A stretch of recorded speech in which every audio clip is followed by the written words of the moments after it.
Bismillah, in the name of Allah, Allahana Namadinda, Ar-Rahman, the most merciful, Parama Dayaluvada,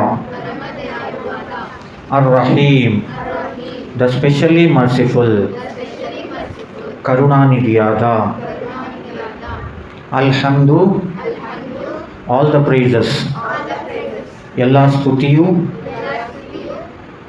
Lillah, to Allah, Allahaniಗಾಗಿದೆ. ನಾವು ಎಲ್ಲ ಸ್ತುತಿ ಅನ್ಬೋದು, ಇಲ್ಲಾಂದರೆ ಎಲ್ಲ ಪ್ರಶಂಸೆಗಳು. ಪ್ರಶಂಸೆ means what? The praises. Okay, ಸ್ತುತಿ ಅಥವಾ ಪ್ರಶಂಸೆ. ಲಿಲ್ಲಾಹಿ, ಟು ಅಲ್ಲಾ, ಅಲ್ಲಾಹನಿಗೆ. ರಬ್ಬಿಲ್ ಆಲಮೀನ್, ಲಾರ್ಡ್ ಆಫ್ ದ ಯೂನಿವರ್ಸ್, ಎಲ್ಲ ಲೋಕಗಳ ಒಡೆಯ, ಎಲ್ಲ ಲೋಕಗಳ ನಾಯಕ. ಇಟ್ ಇಸ್ ನಾಟ್ ದಟ್, ಒಡೆಯ or the malaka is a correct word. Okay, maliki yawmiddin. Okay, for that again we have ar-rahman ar-rahim.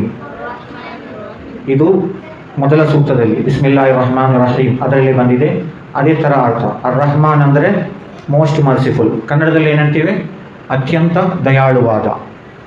ar-rahim ಅಂದರೆ ಕರುಣಾನಿಧಿಯೂ ಆದ. ಓಕೆ ಓಕೆ, ನೆಕ್ಸ್ಟ್ ಸೆಂಟೆನ್ಸ್, ಮುಂದಿನ ಸೂಕ್ತ. ಮಾಲಿಕಿ ಯೌಮಿದ್ದೀನ್, master of the day of the judgement. ಕನ್ನಡದಲ್ಲಿ ಏನಂತೀವಿ? ಅಂತ್ಯ ದಿನದ, ಡೇ ಆಫ್ ದ ಜಡ್ಜ್ಮೆಂಟ್, ಅಂತ್ಯ ದಿನದ ಒಡೆಯ ಅಥವಾ ಅಂತ್ಯ ದಿನದ ಮಾಲಕ. ಅಂತ್ಯ ದಿನದ ಮಾಲಕ. Okay, what comes next? ಇಯ್ಯಾಕ ನಅಬುದು, only to you we worship. ನಿನಗೆ ಮಾತ್ರ ನಾವು ಆರಾಧಿಸುತ್ತೇವೆ. ಆರ್ ಯು ಕ್ಯಾನ್ ಸೇ ನಿನಗೆ ಮಾತ್ರ ನಾವು ಪೂಜಿಸುತ್ತೇವೆ. ವ ಇಯ್ಯಾಕ, ನಿನ್ನತ್ರ ಮಾತ್ರ. ನಸ್ತഈನ್, ನಾವು ಸಹಾಯವನ್ನು ಬೇಡುತ್ತೇವೆ.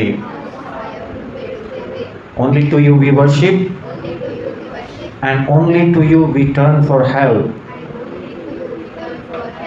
Ihdina as-siratal mustaqim, please guide us on the righteous path.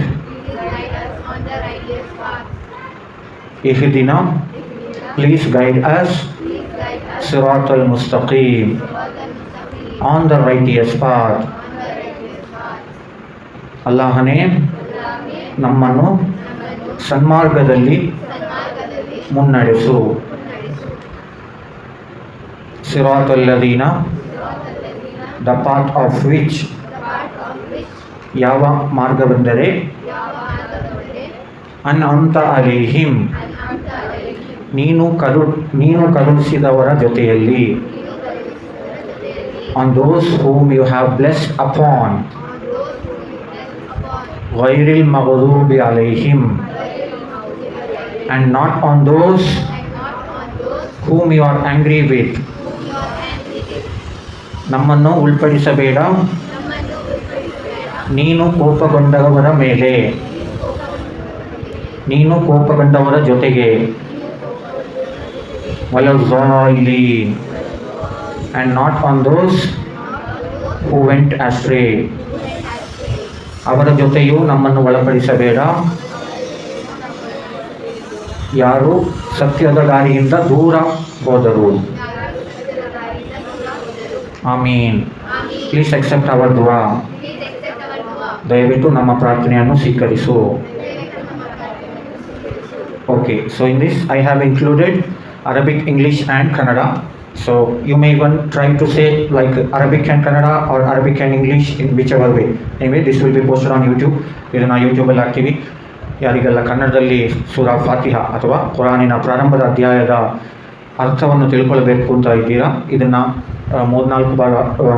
ಮೂರ್ನಾಲ್ಕು ಬಾರಿ ಕೇಳಿ. ಹಾಗೆ ಈ ಕನ್ನಡದಲ್ಲಿ ಕುರಾನಿನ ಸಾರಾಂಶವನ್ನು ನೀವು ಇಂಟರ್ನೆಟ್ನಲ್ಲೂ ನೋಡ್ಬೋದು. ಶಾಂತಿ ಪ್ರಕಾಶನ ಅಂತ ಮಂಗಳೂರಿನ ಒಂದು ಪಬ್ಲಿಕೇಶನ್, ಅವರಿಂದ ಈ ಕುರಾನಿನ ವ್ಯಾಖ್ಯಾನ ಕನ್ನಡದಲ್ಲಿದೆ. So with one more video of information, we will be back. Please share and subscribe. Jazakallahu khairan. Assalamu alaikum.